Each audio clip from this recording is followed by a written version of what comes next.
let's get started today, and welcome to this webinar. We're joined by four great panelists. The webinar will be on the venture capital outlook, healthcare venture capital outlook for 2023. We'll talk with each of our panelists about sort of what they see as the overall outlook, areas that they're positive about, that they see a lot of interest in, areas that they see less interest in, and then finally, where they're most focused and excited, what they're most focused and excited about. We've got four terrific panelists. Let me briefly tell you who they are, then I'll ask each to introduce themselves. We've got Dr. Robert Groves, Executive Vice President, Chief Medical Officer of Banner Aetna. He'll talk about his role and what he's seeing. Dr. Trishul Kapoor, brilliant serial founder, and we'll talk about his perspective. We have two brilliant folks from sort of the consulting world. We've got Davies from Ernst Young Parthenon, EY-Parthenon, and we have Matt Wolf from RSM, who's a regular guest on the Becker Private Equity podcast, the Becker Business Minute podcast. Thank you to our audience for joining us. I'll start by asking each of our panelists to give a 30, 60-second introduction. Then we'll come back to each panelist to talk about what they sort of see as the outlook for venture capital and their interest in what they see over the last year and going forward this year. Dr. Groves, would you mind taking a moment to introduce yourself? Be happy to. Thank you so much for inviting me, Scott. I am Robert Groves. I'm the Executive Vice President, Chief Medical Officer for Banner Aetna, which is a true joint venture between Banner Health, about a $10 billion delivery system, integrated delivery system based in Phoenix, Arizona, and of course, Aetna/CVS, and 50-50 ownership. So, and sort of an interesting position to view the evolution of healthcare of late through the pandemic, et cetera. My background is pulmonary critical care. I practiced for a couple of decades and then was recruited by Banner back in 2005 to roll out the electronic ICU. And from there, occupied a number of spots in Banner and was vice president of health management for that organization before moving over to the joint venture in 2017. Our charge at the joint venture is to transform the way care is delivered in Arizona. Big task in front of us, and we've grown to about 415 or so thousand members over the course of 5 years, so 5.5 years now. And we are concentrated in commercial and individual markets. We're not doing Medicare or Medicaid at present. Thank you very much. Fascinating. And Dr. Kapoor, can you take a moment to introduce yourself? Yeah, thank you, Scott. It's a real pleasure to be here with you. I'm currently in the Department of Anesthesiology at the University of Michigan. Prior to that, I did training at general surgery at the Mayo Clinic. I've been involved in medical entrepreneurship for over a decade. Started my first company when I was an undergrad. Created a smartphone application for error reporting through the first SDK toolkit that iPhone came out with my high school buddies. We sold that to a group practice, and then eventually my focus became on biomedical diagnostics, patented a mechanism for detecting cystic fibrosis with touchscreens. And then with MAP Pharmaceuticals, that got acquired by Allergan and subsequently Pfizer. And then for the past few years, I've been extremely focused in big data analytics, predictive analytics, and AI foundation platforms. Been currently an advisor to multiple startups and private investing groups in Silicon Valley with a key focus in digital health platforms. Fantastic. And I wonder, I'll just ask you quickly, Dr. Kapoor, are you a University of Michigan fan or not a University of Michigan fan? After that loss, gotta help me. Thank you very, very much. And Dave Davies, can you take a moment and introduce yourself and tell us about EY-Parthenon as well? Thanks, Scott. Appreciate you having me. Dave Davies, I'm a partner with EY-Parthenon's healthcare private equity team based out of Denver, and our team spends a lot of time working with both private equity sponsors as well as health systems, thinking through areas for investment that span the gamut of venture capital and private equity. I spend most of my time on the team focused on the provider side of the house, so many of the physician practice platforms that are out there, as well as multi-site providers in behavioral health, optometry, physical therapy, and the like, as well as working with our health system clients to think about, what are innovative ways to transform care through investment, primarily in digital health. And so we are often either tracking for our health system customers the goings on within venture capital, or we're tracking it for our private equity clients as they look for opportunities to invest and bring along in the assets they have, the portfolio companies, to better their care delivery. So excited to be with you here today. Thank you very, very much. And just as an aside, I know University of Colorado Healthcare is an incredible innovation program as well, as you mentioned that you're out in the Denver area. And Matt, can you take a moment to introduce yourself and tell us just a bit about RSM and your practice? Yeah, happy to. Thanks, Scott. So I'm at RSM. I help lead our healthcare private equity and venture capital team, which is a broad kind of accounting and consulting group, really focused as RSM as a firm on early stage and middle market companies. So we really probably see more transactions, at least in healthcare, in the middle market and early stage than probably any other firm or close to. So we really see from a broad perspective, similar to Dave, across providers and health technology. And that's really where I spend a lot of my time, is at that on the health technology side. I grew up in our provider practice, so I still have a lot of clients there too, but it's been just fascinating to watch health technology as that's evolved over the past 15 years that I've been at RSM. And in addition to serving clients that way, I'm also one of our healthcare senior analysts. So I spend a lot of my time just working with our economists and other analysts, studying what's going on in the macroeconomic environment, what's going on in healthcare, what does that mean for our clients, and what does that mean for our people serving those clients. And then I get to share that viewpoint at great panels like this. Thank you, Matt, very much. And let me again, I'm going to come back to each of our panelists now and ask them what they're seeing. What people have generally seen in the market is huge amount of investment in 2021, 2020. That started to slow a lot at the end of 2022. I'll ask our panelists for their perspective on the venture capital outlook in healthcare next. Dr. Groves, take a moment and tell us, you've got this fascinating perspective of a joint venture between a payer and a large health system.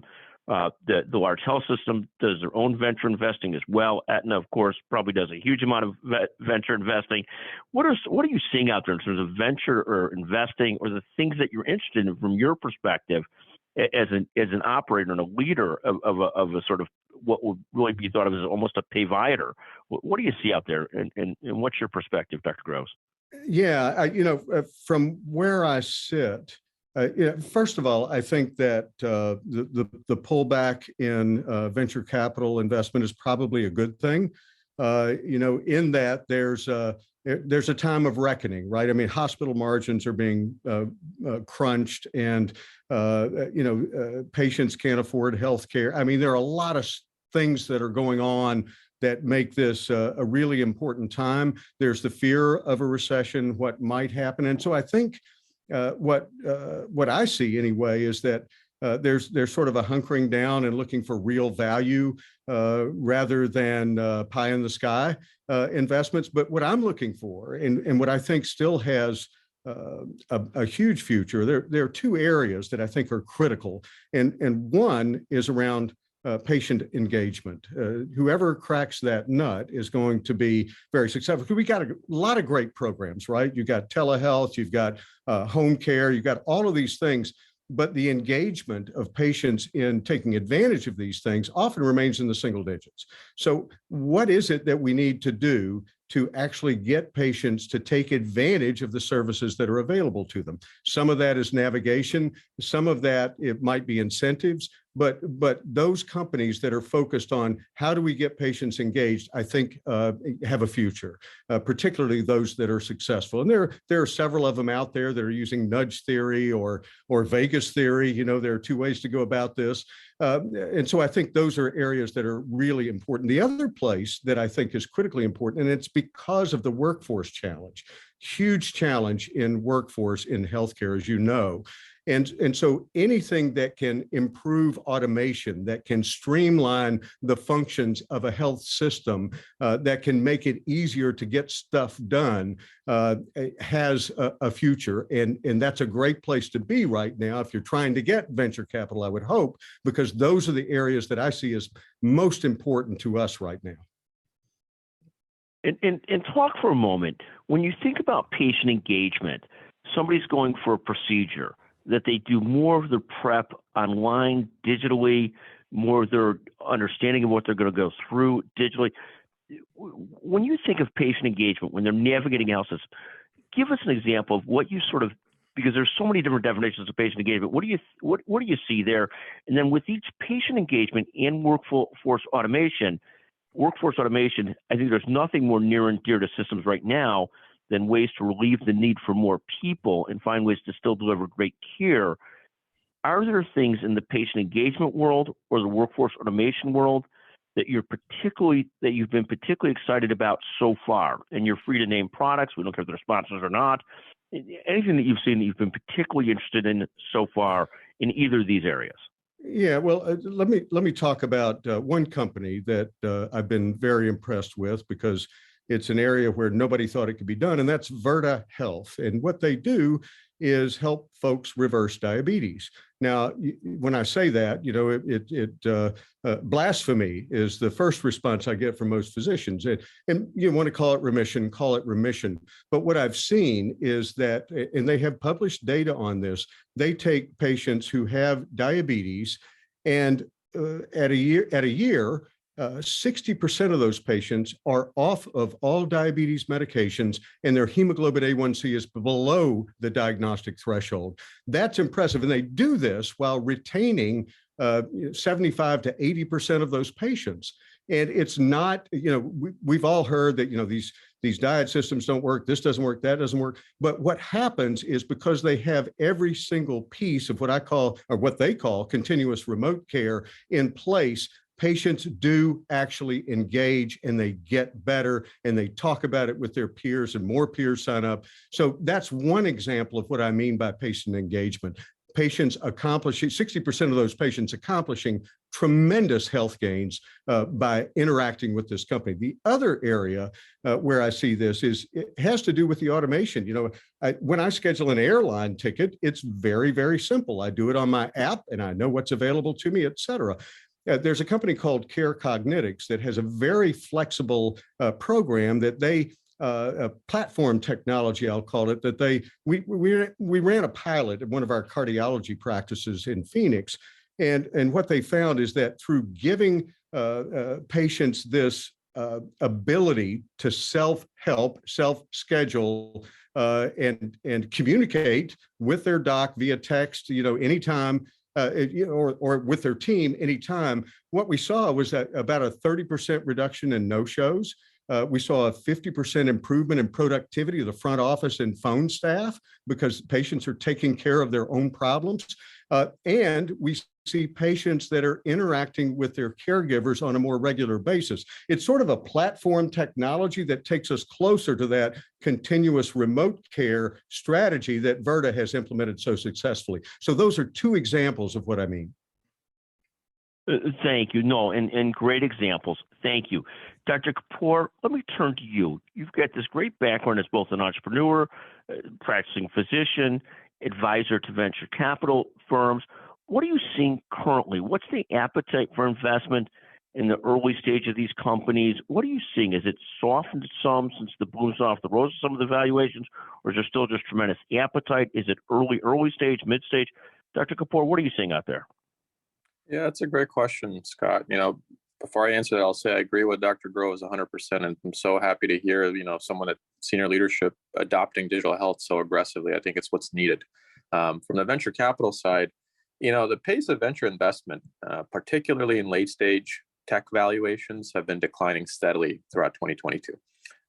Interestingly, though, early stage investment activity is growing significantly, and that's because firms are probably waiting for stability of the public market. The theme of portfolio companies has shifted. It was aggressive scaling, and now it's extending the runway, reducing the cash burn, and they're starting to explore non-equity financing, such as debt financing. It's a down cycle for sure, but what most people I don't think realize, that VCs are sitting on a substantial amount of dry powder or cash, and they're motivated to invest, but they're just waiting for stability to be achieved in the market, along with valuations. As I said, it's predicted that venture growth deal value will fall due to investments in 22 moving away from late stage and more mature companies. Good news is that there may be fewer companies looking to raise late stage venture capital due to expected down rounds in 2023. The companies will likely focus on perhaps sustainable growth and cost cutting to stay away from the difficult capital raising market. However, seed stage startup valuations and deal sizes will continue to reach new annual heights, and we're already seeing that. There certainly has been a correction in valuations, but I think there is more to come over this next year. Majority of fund managers are forecasting a downturn in the coming year. It'll be difficult here for many startups, at least for the first half of the year or so, especially, seeing that IPO windows are shut tight. Many tech and life science companies are poised for growth or exit or contemplating a capital raise, merger, or maybe even a sale. And even the avenue of special purpose acquisition company, IPOs and mergers they'll continue to decline for the first half. Thank you. You mentioned companies, talked to one CEO of venture capital funded company at one point, and not very long ago, and it said the venture capital firm almost views me as not doing my job if I'm not running at a certain burn rate and trying to grow quickly, because they're not looking for sort of an okay outcome. They're looking to really grow into something very significant. Now, all of a sudden, you've got growth slowing at a lot of these venture capital funded companies. You've got some layoffs. You've got all of a sudden protection of the run rate, trying to reduce that run rate, that loss rate, so that it doesn't get too out ahead of the size company they think they're going to grow. Can you talk a little bit about the slowing of the run rates, and that you talked about down rounds as well? Just give a little more color to those two concepts, if you don't mind. Yeah, absolutely. I mean, it's always been about return of investment, and then the market in the previous year was fantastic. I mean, valuations were sky high. We were looking to scale, and there was a lot of opportunity because there was money to spend. But Dr. Groves, identified that, well, it's not the case anymore. Even though healthcare has been somewhat resistant to recession, most healthcare organizations, particularly, have been, working on like a negative margin or a clear close margin. So it's about cutting cost or increasing revenue generating opportunities. So if you're not showing that ROI and you're trying to still build the product and grow your team or platform, you have to take that with, a grain of salt and maybe slow down, because companies were doubling and tripling their, staffing. And all of a sudden now that customer pipeline doesn't quite exist because of the current market, and it's not stabilized quite yet. So now they're saying, well, maybe we moved a little too quick. Let's extend our pathway, focus on the product, slow down the sales cycle, and see what we can do. No, fascinating, and so forth. And so interesting, because you mentioned the dreaded down round. And the down round happens when a company's been valued at a really high valuation, often the case based on real high expected growth, and then isn't growing into that valuation as quickly as expected, but they've got a run rate where they still need to raise capital again. And so rather than being another $5 billion valuation, now the valuation's back down to $2 or $3 billion. And that causes a lot of stress on the both operators, the CEO, as well as the investors. Is that a fair assessment, Dr. Kapoor? Absolutely. Absolutely. I mean, even when things were good in 2022, some of the startups that I was advising, they got ridiculous valuations. And we made the cognitive decision that, we don't know what's going to happen over the next year or two. Understand sort of the range of your valuation and maybe target for the bottom 25th quartile or the 50th percentile. And then at least we have hope of gaining traction, because yes, you can get a massive high valuation from some firms, but know that other firms will not follow that lead later on down the line if you don't meet certain metrics. Depending if you're seed stage, it's about product market fit. If you're Series A, it's about hypergrowth and subsequent growth rounds. So you have to read what's going on outside of your environment and your company first before you accept a certain valuation. But 100% agree with you. Thank you. And Dave, let me ask you what you're seeing. Your EY-Parthenon, brilliant reputation. Talk about what you're seeing out there in the market, the venture capital outlook. What are you seeing? Yeah, I think the outlook similar to what Drs. Groves and Kapoor mentioned. From venture capital all the way through private equity, there's a pause right now. There is dry powder that is building up. There's a desire to re-enter at some point in the near future, but the valuations need to be at that right point. And so I think the other thing while things like late stage investments have slowed down, there are opportunities existing there for the right type of assets. Thinking about things like value-based care enablers, and historically we've seen a lot of that on the payer side of the house, but turning away from the hospitals to the independent physician practices, to the outpatient providers and things like that, to provide them with the insight, the intelligence, the data and analytics to support participation in that, because I think there's going to be, over the next 2 to 3 years in this market across the entire healthcare spectrum, a recommittal to value-based care in a broad sense of things. And so I think it's looking to those opportunities where there are the right type of assets that are going to continue to see strong valuations and should move forward. I think the other example of that being like a ShiftMed, which is late stage VC, just closed for $200 million in funding, and they are addressing that staffing shortage that Dr. Groves mentioned. I think in addition to some of the elements like automation, I think workflow tools and workflow enablers are another key dynamic that's going to be critical in these periods, and potentially still going to see activity despite some of the pauses in the other areas of the digital tools. Thank you. And you mentioned, as Dr. Groves had, patient engagement and workforce automation, but you also mentioned companies that are growing and seeking capital to provide tools to providers, to systems, to others for value-based care and for other types of analytics related to that. Is that where you see a lot of the activity? Companies that are selling into practices, and not necessarily provider-driven platforms, but selling into providers, selling into facilities and so forth, technology for value-based care and some of the other things that are needed. Yes, I think that's a great way to highlight it. It's thinking about the physician practice as like a tech-enabled service almost. And so some of the latter stage things we've seen are things like Sword and Hinge Health, where physical therapists initially thought, is this a MSK replacement for our tools?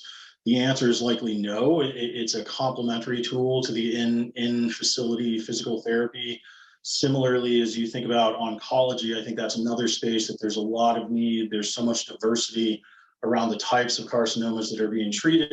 And so it's selling into the providers to give them the tools to effectively and efficiently treat the patient population in a manner that is both bespoke to the patient's needs, but also somewhat standardized in nature. So they're getting the right care at the right time, but in a effective and efficient manner. And that's something that I think historically hasn't seen as much of a focus. It's been focused on the payer and the health systems, but selling those tech enablement tools to the providers and the individual practices is going to be increasingly important over the next 12 to 24 months. And let me ask you this question, Dave. We see so many, like you mentioned Hinge Health, and that's a great example. Platform for PT, musculoskeletal, I believe. And what you see when an area is is looked at by new operators, by startups, by VC, it's amazing to me the different variants of outcomes.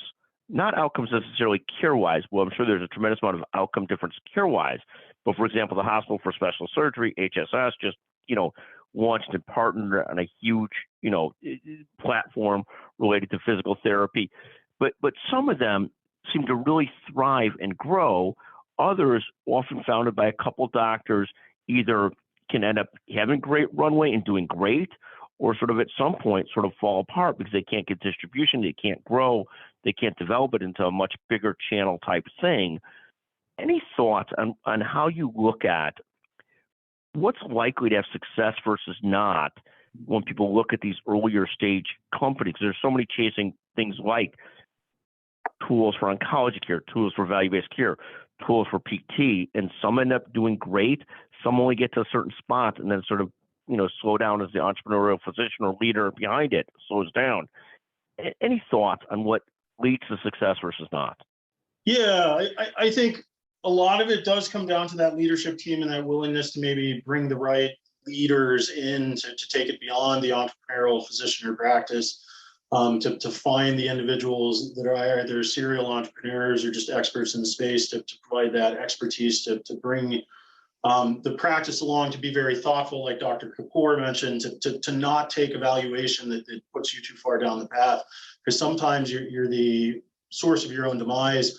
And then I think there is also, they are often very similar, doing similar types of things, but it's, have they actually considered the entire ecosystem of participants, to include the physicians that might be offering the service, the patients that are utilizing it, the payers that are going to be involved? Are they going to see the value? Oftentimes the ones that falter are the right mousetrap for one participant, but they're not the right mousetrap for the entire ecosystem. No, and that's absolutely the case, isn't it? That sometimes you've got something that really works for somebody, but not necessarily scalable, which is a very different thing. And sometimes a practice falls in love with the tool, or a small group falls in love with the tool, but that doesn't mean everybody else is going to as well. I mean, a fascinating perspective. Matt, let me turn to you. Matt Wolf, we get a chance to visit with Matt regularly. He's an RSM, a leader there. Always a pleasure to visit with. Matt, what's your outlook? What are you seeing out there in venture capital? What do you see out there? I mean, similar to the other guests, I think I want to paint maybe a little bit, perhaps more of a bullish angle on that. I think, 2022 fundraising was down across health technology. It was still a great year for overall investment in health technology. 2021 was king, of course, but 2022 was still a great year. And as I look at the fundamentals, or as we look at the fundamentals that drive health technology investment and need, and Dr. Groves touched on many of them, or some of them are is the labor environment specifically, right? We look at the sustainability of healthcare provider, and to some degree even payer margins, and what does that look like going forward, and how are they going to sustain themselves and their margins when the cost of labor is increasing 2 to 4 times the historical rate, and lagging reimbursement, and reimbursement challenges persist in terms of prior authorizations and fighting denials. The only solution to that is investment in technology that increases the total productivity of that labor force, allowing clinicians to practice at the tops of their license, spend more time with patients, less time documenting in EHR. On the non-clinical side, how are we going to automate, redesign processes, automate tasks, not jobs, because we need all of those people, but we need to free them up so that they can do strategic things and better think about how are we going to play into more digital health and really lean into that. And that's the only way we're going to get through that. And I think one of the other opportunities too, I'd like to highlight that we've seen within our own client base, and Scott, you mentioned earlier, we see the headlines around big tech layoffs and what that means for the overall technology early stage ecosystem. I actually think it's kind of a buying opportunity for health technology companies, right? We've had an advantage of saying, okay, you can go work for a big name tech company as an engineer and they're going to shower you with money, or you can come here and help save lives or help improve clinical outcomes.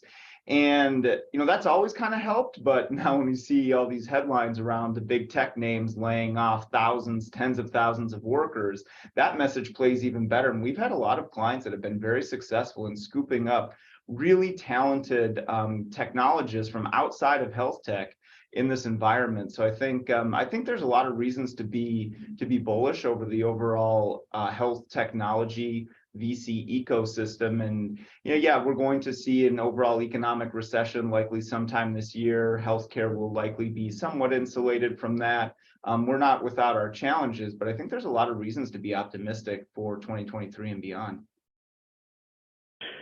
Thank you, Matt, very much. You make a number of great points. So there's still significant technology investment. And I think as Dr. Groves mentions, as others mentioned, even though the VC funding has slowed some and the valuations the boom is off the rose, there's not been really a reduction in appetite from health systems that need to find technology-driven solutions. One CEO sort of phrased it to me as follows: systems have really two choices. They either invest in tech and try and sort of change the equation in terms of margins by making enough investments in technology to do some of the things that Dr. Groves and everybody else has talked about, this, workforce automation and so forth, and patient engagement, or they double down on staff. And at the end of the day, given the inflationary cost of staff, if the answer is solely doubling down on staff, that it's almost impossible to have the reimbursement outrun the increase in staff costs, you end up in trouble. So it sort of leaves you in a spot that at least the premise of one technology CEO has been really successful is they have to invest in technology or going to end up in trouble because you can't win the other way. Matt, any thoughts on that? Does that resonate, or what are your thoughts around that? Oh, absolutely. Like I said, we've seen for the past year, depending on the sector you want to look at within healthcare, those healthcare provider costs overall, including both non-clinical and clinical labor, increasing anywhere from 6 to 9% year over year each month, which is, like I said, 2 to 4 times what most providers budget as their annual increase in wages. And when you figure that about half the healthcare providers in the US, or a little less than half, are kind of eking by on 0 to 3% operating margins, it's just unsustainable. And the only solution really is investment in technology. You need you need to be able to do more with less, because people don't just grow on trees, right? It's the only sustainable solution is smart investment in key technology solutions. And great people. It's a combination. We all think. I think we all recognize that it's a combination of both great people and great tech. Exactly, Scott. If I could, let me start. Go right ahead. I need to clarify that a little bit. As I said before, though, I mean, we want to automate tasks, we want to change tasks, but we definitely don't want to get rid of anybody that we can repurpose into a different role at that provider, because we're all just so hard up for people. It's a great point and bears repeating, I think. Thank you. Let me do this. Let's take the turn now and come back the other way. And I'll start with you, Matt, then I'll go to Dave, then Dr. Kapoor, then Dr. Groves. Let me do this. We've got about 10 minutes left. Matt, take a moment. Tell us about what areas most excited about, where do you see the most excitement? What are you most excited about in terms of the venture capital investing in healthcare? Yeah, hopefully this doesn't say too much about my personality, but I think the boring areas, right? We talked about some really cool patient engagement and kind of consumer facing applications, but I think there's a lot of opportunity to improve the economic value out of healthcare when we look sort of behind the curtain, and solutions that don't solve interoperability per se, because you can't solve it, but maybe address it, right? What are some low or no code solutions that put analytics in the hands of smaller providers that are without those tools, but do it in a way that help them communicate more broadly with the ecosystem and participate in coordinated care and improve their own economics. It's stuff that the patient never sees, but I think there's a lot of opportunity there in our sort of, we're basically a $4 trillion cottage industry in healthcare. And some of this behind the scenes technology, I think, has a really, really high threshold, I think, for adding economic value and improving margins, just helping us all to do more with less, improve outcomes, all of that. And the patients probably never see any of it. Thank you. And some of the real strides have been made in things like AI automation applied to revenue cycle and some other areas where patients kind of see it, might not see it directly, but has been a real help in terms of workforce automation and so forth. Dave, let me turn to you. Where are you most excited, or where do you see some of your clients most excited when you look at venture capital investing in healthcare? Yeah, so I think I mentioned it a bit on one, and I'll give 2 areas. The first being similar to Matt, the things that are back end, they're enablers of value-based care and really just high quality delivery overall. So the things that insurers have been doing risk adjustment for years, the things that allow a physician to look at their patient population and understand the relative risk of that population, what is their potential to do bundled payments, do subcapitation or whatever else. There's not as much available across many of the specialties. And I think some of the really interesting areas there are musculoskeletal, oncology, and behavioral health, all areas where we spend a ton of money. We've got a lot of distribution of providers. We've got a lot of very small providers playing in the market. So the things that sort of brings power, data, and information to providers to empower them to care for patients better. And then I think the other one, I don't have a lot of specific examples here, but the care at home. So not hospital at home, not home health specifically, but the transition of care from traditional settings into the home more.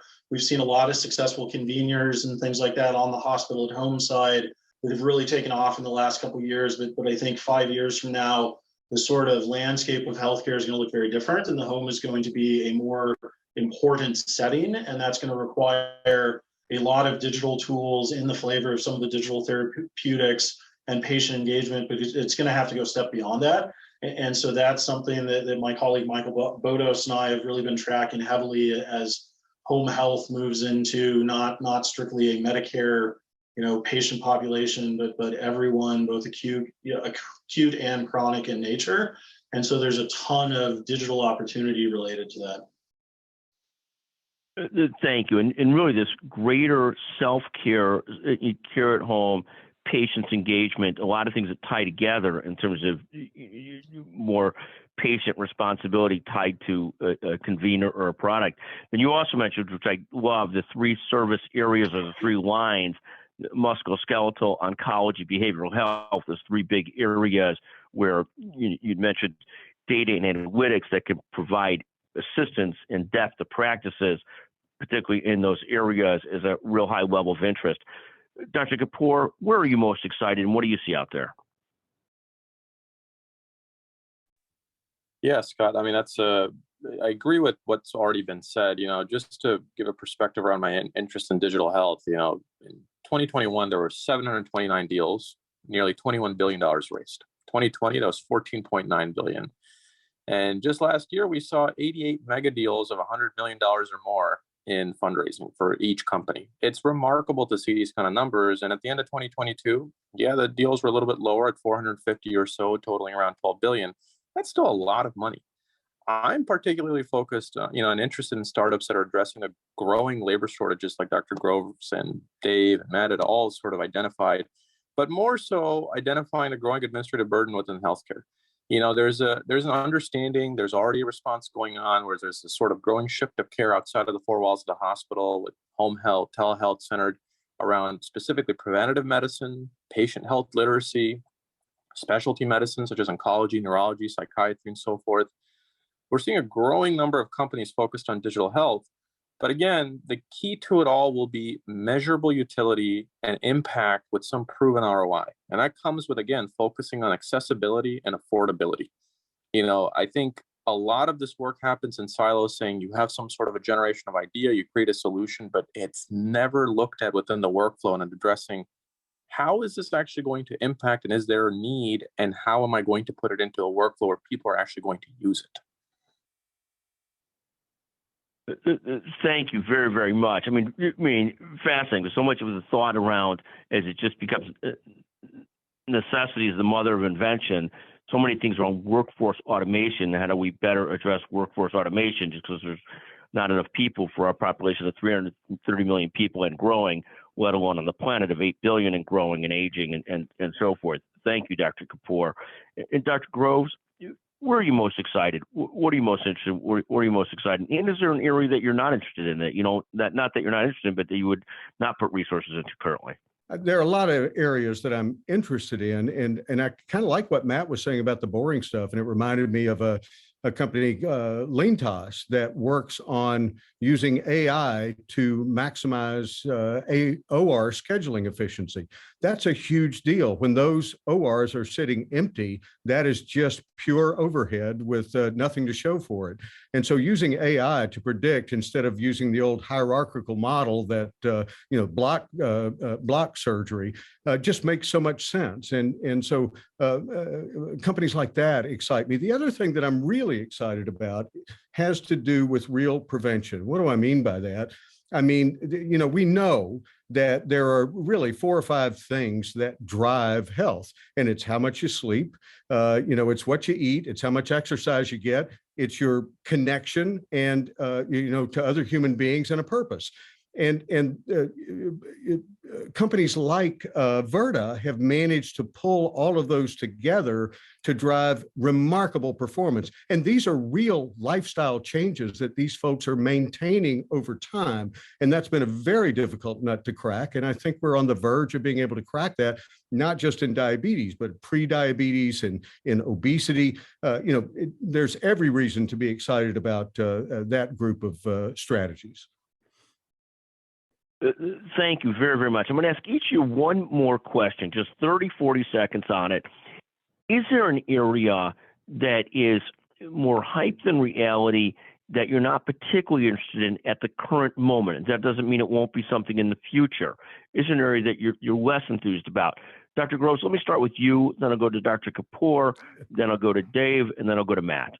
Anything, Dr. Groves, that you're not particularly interested in right now? Yeah, I think, and I don't want this to be misinterpreted, but telemedicine in the standard form, gosh, everybody and their brother has a telemedicine strategy right now, and it's not enough. It's just a tool. It is just a tool. It's fantastic. It evens out geography. You can reach rural populations, but I haven't seen anything new in telemedicine since 98.6 pioneered the text first strategy. And so if it's just a telemedicine company that's looking for capital, I would not, if I were in the venture capital shoes, I would not be interested in that right now.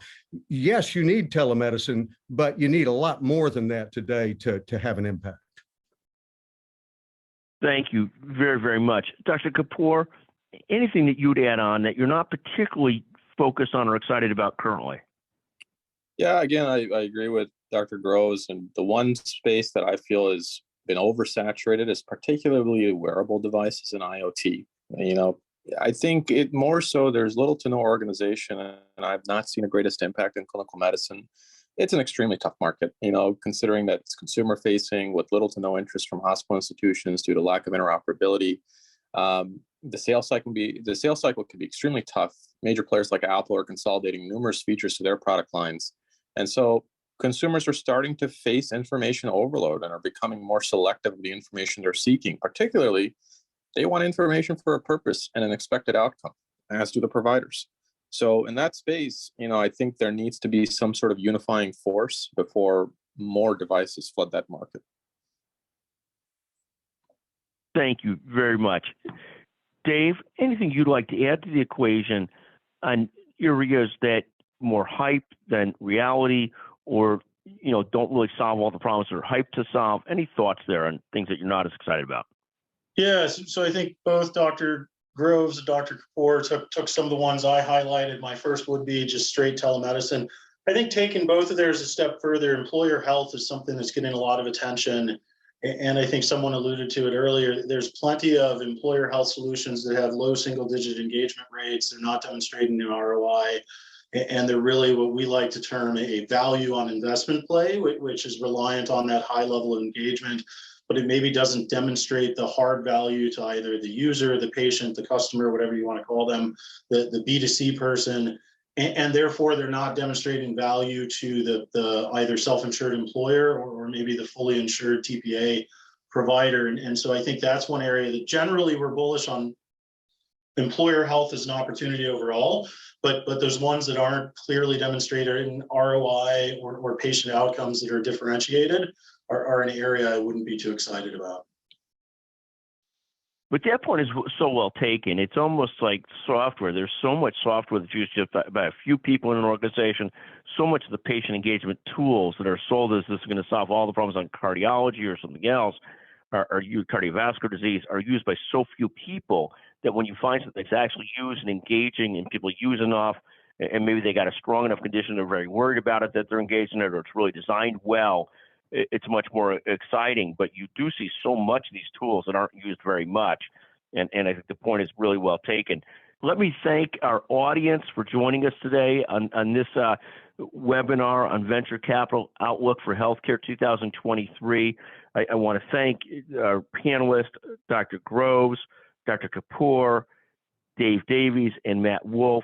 Thank you so much for sharing your insights. I always learn something when I talk to people that have such a great experience in the area. So thank you so much. It sounds like it'll be a really interesting year in terms of VC and healthcare, as there's some rebounding in it. There's more reality placed around what's really needed and more of the focus around what's really needed versus just humongous valuations. Just a fascinating perspective. And thank you each for sharing your thoughts with us today on this webinar. Thank you very, very much.